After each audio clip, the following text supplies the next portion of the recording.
Saudara-saudari, selamat berjumpa. Pada kesempatan ini saya ingin mengajak Anda merenungkan adorasi sebagai saat kita berdoa, jadilah kehendak-Mu di atas bumi seperti di dalam surga. Rangkaian doa Bapa kami yang beberapa hari ini sudah saya ajak untuk direnungkan merupakan doa yang sangat istimewa.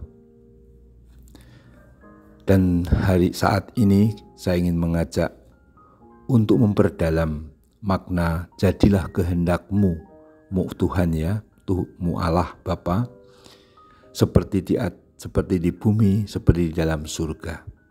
Di atas bumi seperti di dalam surga. Tuhan Yesus mengajari kita menyebut Allah sebagai Bapa. Dan doa pertama adalah pujian atas kemuliaannya, dimuliakanlah nama-Mu. Lalu datanglah kerajaan-Mu yang juga sudah kita renungkan. Dan pujian yang ketiga adalah jadilah kehendak-Mu, sekaligus permohonan. Di atas bumi seperti di dalam surga. Satu rangkaian ungkapan jadilah kehendak-Mu di atas bumi seperti di dalam surga menunjuk bahwa kita mengharapkan, memohon agar kehendak Allah Bapa terlaksana. Di atas bumi artinya dalam kehidupan kita, dalam kehidupan bersama bahkan dengan semua orang, sebagaimana kehendak Allah itu sempurna dilaksanakan di surga.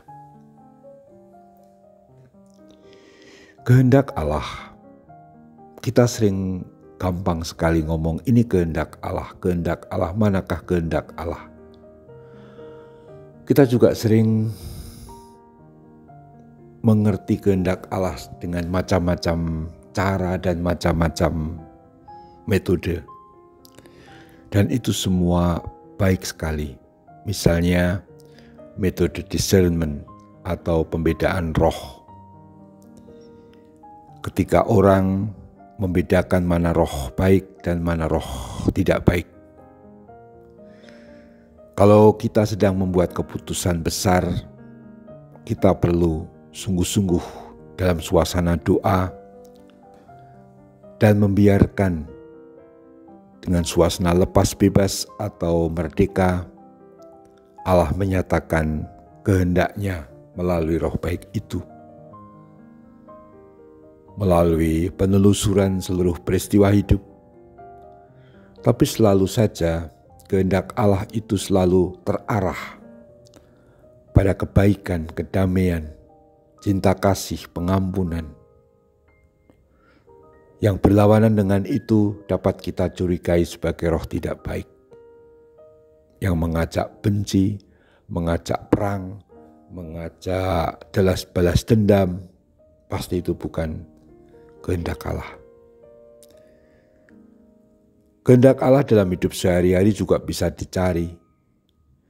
Terus-menerus setiap saat, setiap kita membuat keputusan dalam forum-forum, misalnya dalam rapat, forum-forum musyawarah kesepakatan, penegasan roh juga dibuat dengan cara berdiskusi, berdebat bahkan kadang-kadang untuk menemukan yang paling baik dan paling benar.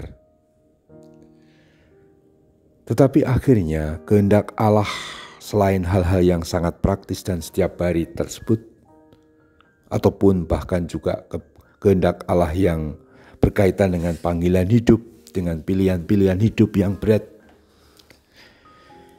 Kehendak Allah dalam doa ini adalah kehendak Allah terutama.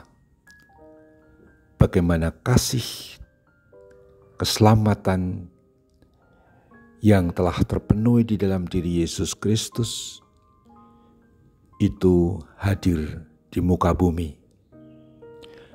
Kehendak Allah akhirnya adalah apa yang menyelamatkan kita, membawa kita kepada Allah, membawa kita kepada keselamatan, bawa kita kepada kebersamaan dengan Allah untuk selamanya. Dari pihak kita tidak pernah bisa untuk menggapai kebersamaan dengan Allah. Karena kita pendosa, karena kita rapuh, karena kita ini rentan dengan macam-macam penyakit dosa. Tetapi puji Tuhan dan syukurlah bahwa Allah Bapa mengutus putranya yang tunggal Yesus Kristus ke dunia, menjadi manusia tinggal di antara kita, sengsara, wafat, dan bangkit. Dan dengan cara ini, Bapa melaksanakan karya keselamatan melalui Yesus Kristus itu yang berpuncak pada misteri salib, misteri Paskah, dan yang membuat kita kini bisa menggapai hidup Allah, kebersamaan dengan Allah, karena Kristus yang telah turun kepada kita, yang telah menggapai kita, yang merangkul kita, yang memeluk kita, yang membawa kita kepada Bapa.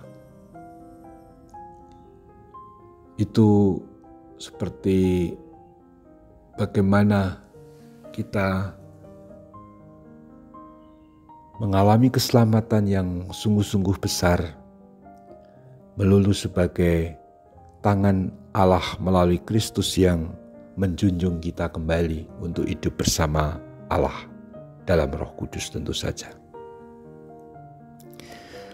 Setiap adorasi kita mensyukuri rahmat penebusan, rahmat kebersamaan dengan Allah yang boleh kita nikmati.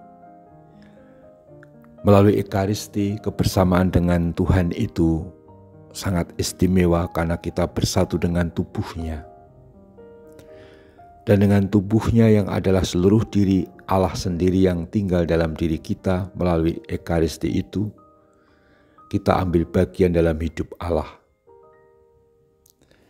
Dan dengan adorasi kita memperdalam, memperpanjang, mengendapkan kebersamaan dengan Tuhan itu dalam intimitas atau kedekatan kemesraan yang sangat istimewa.